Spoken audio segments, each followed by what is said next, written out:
नमस्कार साथियों, पढ़कर राजस्थान अभियान के अंतर्गत अभी तक हम लोगों ने सप्ताह 1, 2, 3, 4 तक की जो दैनिक शिक्षण कार्य योजना है उसको हम लोगों ने रजिस्टर में लिख ली है।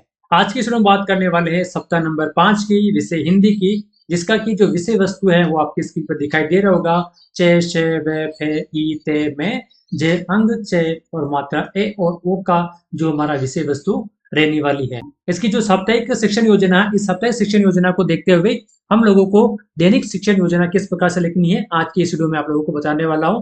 और साथ ही यदि कोई शिक्षक साथी बीच में किसी कारणवश आवश्यक कार्य के लिए यदि सेल पे रहता है, छुट्टी पे रहता है, तो रजिस्टर में आप लोगों को लिखना है कि नहीं लिखना है, अगर लिखना है तो किस प्रकार से लिखना है वो भी मैं आपको इस वीडियो के बीच में बताने वाला हूं। इससे पहले यदि आप लोग मेरे चैनल पर पहली बार आए तो मेरे चैनल को सब्सक्राइब कर लीजिएगा, ताकि प्रखर राजस्थान अभियान से आगे आने वाले सप्ताह की दैनिक शिक्षण कार्य योजना सबसे पहले आप तक पहुंचती रहे। तो कक्षा 6 से 8 की हिंदी विषय की जो 5वें सप्ताह की जो साप्ताहिक शिक्षण कार्य योजना है, इसको मैं आपको थोड़ा सा शॉर्ट में समझा देता हूं। सबसे पहले आप लोगों को पहले दिन में पुनरावृत्ति करवानी है। जो पिछले सप्ताह आप लोगों ने विद्यार्थियों को सिखाया था, वापस से वही सिखाना है।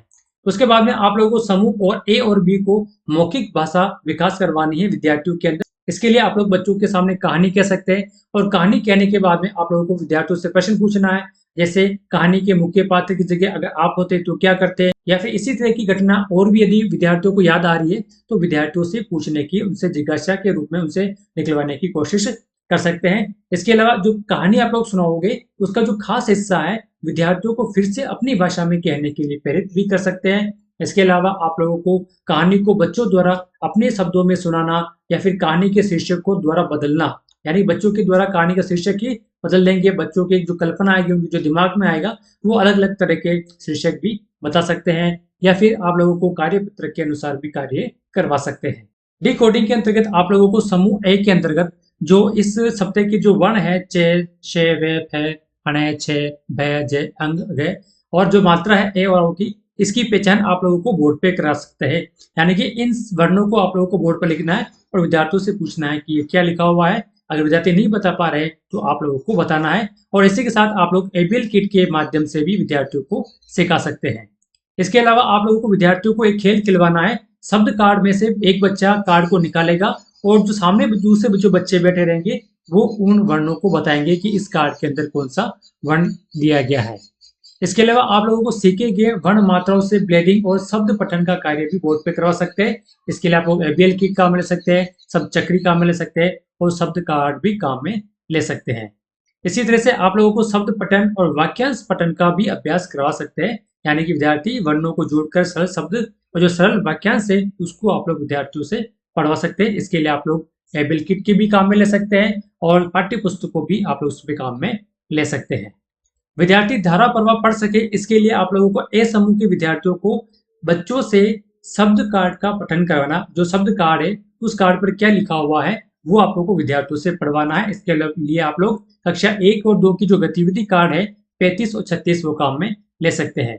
इसी तरह से सिखाए गए वर्ण और मात्राओं से बने छोटे गद्यांश अनुच्छेद भी पढ़ाने का अभ्यास करवा सकते हैं। समूह बी के विद्यार्थियों को आप लोगों को कहानी कार्ड से छोटे छोटे गद्यांश का पठन करवाना है और कहानी पर सवाल जवाब करना है। उसके बाद में समूह ए और बी दोनों को एक साथ बिठा दीजिएगा, और बिठाने के बाद में आप लोगों को दोनों समूह से कहानी कार्ड से जोड़ों में पठन करवाना है। पठन के बाद में बच्चों से आपस में इसके ऊपर चर्चा भी करवानी है। सप्ताह के सबसे लास्ट में हम लोग लेखन कार्य करवाएंगे, जैसे कि हर सप्ताह में हम लोग करवाते हैं। इसके लिए ये जो शब्द दिए गए हैं, जो मात्रा दी गई है, इन मात्राओं से छोटे छोटे जो शब्द बनते हैं, उन छोटे छोटे वाक्य बनते हैं, उनका श्रुति लेख आप लोगों को करवाना है। और जो सीखे गए वर्ण और मात्रा से बनने वाले 3 से 4 शब्दों वाले वाक्यों का लेखन भी आप लोगों को करवाना है। तो इस प्रकार से आप लोगों को 5वें सप्ताह के अंतर्गत जो साप्ताहिक कार्य योजना है, इस साप्ताहिक कार्य योजना को अपनी कक्षा रूम में आप लोगों को अप्लाई करना है। अब हम लोग बात कर लेते हैं कि किस प्रकार से आप लोग इसी सप्ताह की दैनिक शिक्षण कार्य योजना बना सकते हैं। तो दैनिक शिक्षण कार्य योजना शुरू करने से पहले मैं आप लोगों को बता देता हूँ, यदि कोई शिक्षक साथी छुट्टी पर रहता है, आवश्यक कारण के बाद सेल पर रहता है, या फिर किसी और अवकाश पर रहता है, तो उस समय भी आप लोगों को रजिस्टर में तो दैनिक शिक्षण कार्य योजना तो लिखनी ही लिखनी है, क्योंकि प्रखर राजस्थान अभियान शिक्षक की छुट्टी रहने पर बंद नहीं होना चाहिए। तो इसके लिए आप लोग रजिस्टर में लिख देना है, और जिस दिन आप लोग सेल पर रहते हैं उस दिन किसी और शिक्षक साथी के आप लोग उस रजिस्टर में साइन करवा सकते हैं, या फिर अपने प्रिंसिपल एचएम सर की भी सिग्नेचर करवा सकते हैं कि इस दिन मैं अनुपस्थित था तो मेरे स्थान पर इस सर ने दैनिक शिक्षण कार्य योजना बनाकर विद्यार्थियों को पढ़ाया और प्रखर राजस्थान अभियान के अंतर्गत जो गतिविधि है उस दिन की, वो गतिविधि क्लासरूम में करवाई गई ताकि बच्चों को किसी भी प्रकार का नुकसान नहीं हो।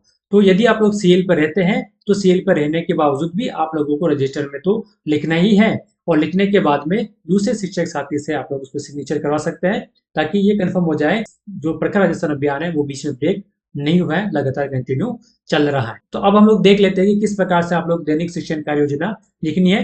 तो रजिस्टर में आप लोगों को सप्ताह लिख दीजिएगा, कक्षा विषय लिख दीजिएगा, विषय वस्तु भी लिख दीजिएगा, और जो साप्ताहिक शीर्षक रहने वाला है वर्ण मात्रा पठन लेखन कौशल का सुदृढ़ीकरण।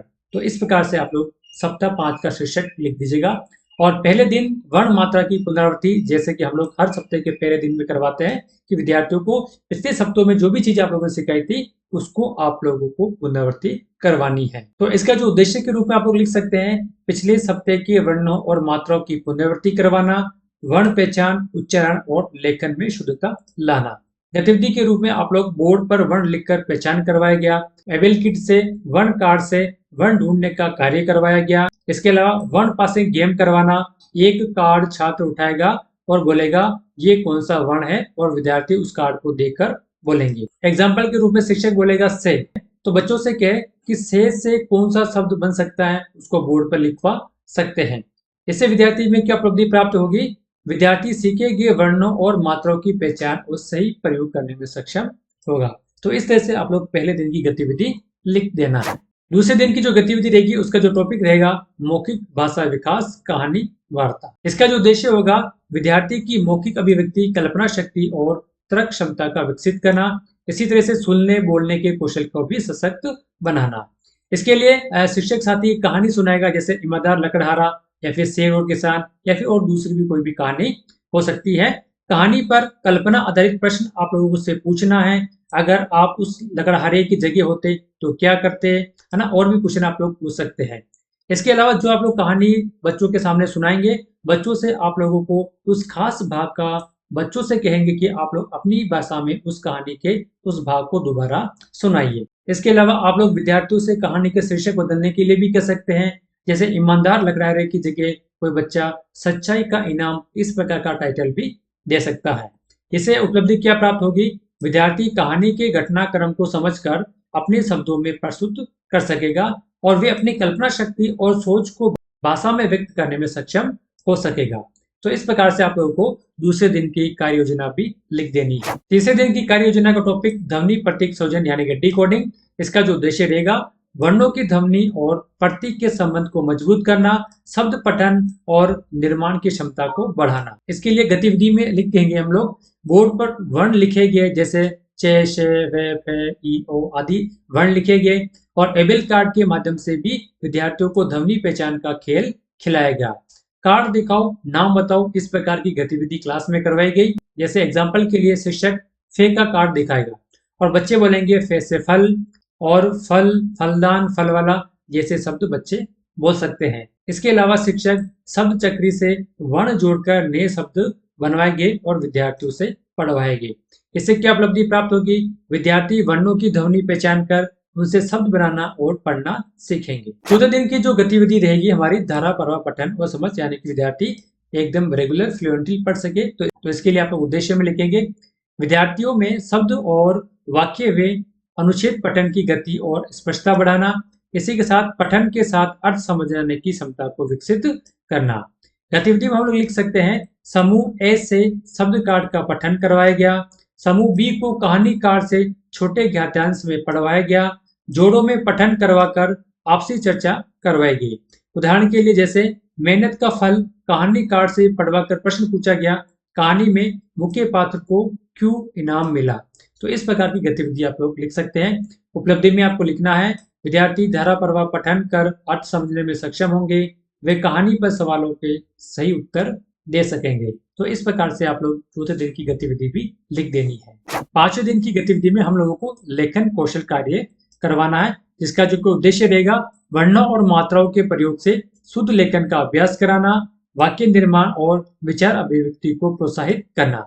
इसके लिए गतिविधि में हम लोग लिख सकते हैं श्रुति लेख करवाना, है ना, जैसे श, वे, फे, मैं, ओ, ए वाले शब्दों पर श्रुति लेख करवाना, इनसे बनने वाले शब्दों पर श्रुति लेख करवाना और सीखे गए वर्णों से 3-4 शब्दों वाले वाक्य बनवाना। समूह बी से शब्द कार्ड जोड़कर कहानी लिखवाई गई। इसी तरह से उदाहरण के लिए जब फल, पेड़, मिट्टी शब्द देकर बच्चे उसको लिखेंगे, जैसे कि पेड़ पर फल लगे हैं। इस प्रकार का आपको शब्द देना है और बच्चों से वाक्य लिखवाने की कोशिश करवाना है। उपलब्धि में हम लोग लिखेंगे विद्यार्थी वर्ण और मात्रा का सही प्रयोग करते हुए वाक्य व अनुच्छेद लिखने में सक्षम होंगे। इसी तरह से छठे दिन में आप लोगों को पुनरावलोकन करवाना है, जिसका कि उद्देश्य रहेगा पूरे सप्ताह में सीखे हुए विषयों की पुनरावृत्ति करवाना। इसी के साथ पठन, लेखन, मौखिक अभिव्यक्ति का समग्र मूल्यांकन करना। गतिविधि में वर्ण मात्रा पहचान क्विज करवाई गई, ओरल और लिखित यानी कि मौखिक और लिखित दोनों में आप लोग करवा सकते हैं। शब्द पहचान खेल करवाया गया, शिक्षक ने शब्द बोले, विद्यार्थी ने उसका वाक्य बनवाए। इसी तरह से कहानी कार्ड से प्रश्नोत्तरी कार्यक्रम करवाया गया, शिक्षक बोलेगा शब्द मित्रता से वाक्य बनाओ, यानी मित्रता शब्द से वाक्य बनाना है तो विद्यार्थी बोलेंगे मित्रता जीवन का सुंदर उपहार है। इस प्रकार और भी कोई एग्जाम्पल विद्यार्थी बोल सकते हैं। इसी तरह से उपलब्धि में हम लोग लिखेंगे विद्यार्थी सीखे गए सभी वर्ण मात्राओं, शब्दों और वाक्यों का सही प्रयोग बोलने, पढ़ने और लिखने में कर सकेंगे। तो इस प्रकार से आप लोगों को हिंदी विषय की कक्षा 6 से 8 के विद्यार्थियों को जो दैनिक शिक्षण कार्य योजना है, इसको पूरी अपने रजिस्टर में आप लोगों को लिख लेनी है। यदि ये दैनिक शिक्षण कार्य योजना आप लोगों को पसंद आई है तो वीडियो को लाइक कीजिएगा और अपने हिंदी विषय के शिक्षक साथी के साथ इसको जरूर शेयर कीजिएगा ताकि वो भी अपने रजिस्टर में लिख सके। और इससे पहले यदि आप लोग मेरे चैनल पर पहली बार आए तो मेरे चैनल को सब्सक्राइब कर लीजिएगा ताकि प्रखर राजस्थान से संबंधित आगे आने वाले जितने भी सप्ताहों की दैनिक शिक्षण कार्य योजना है उसकी जानकारी सबसे पहले आप तक पहुंच सके और आप लोग रजिस्टर में लिख सके।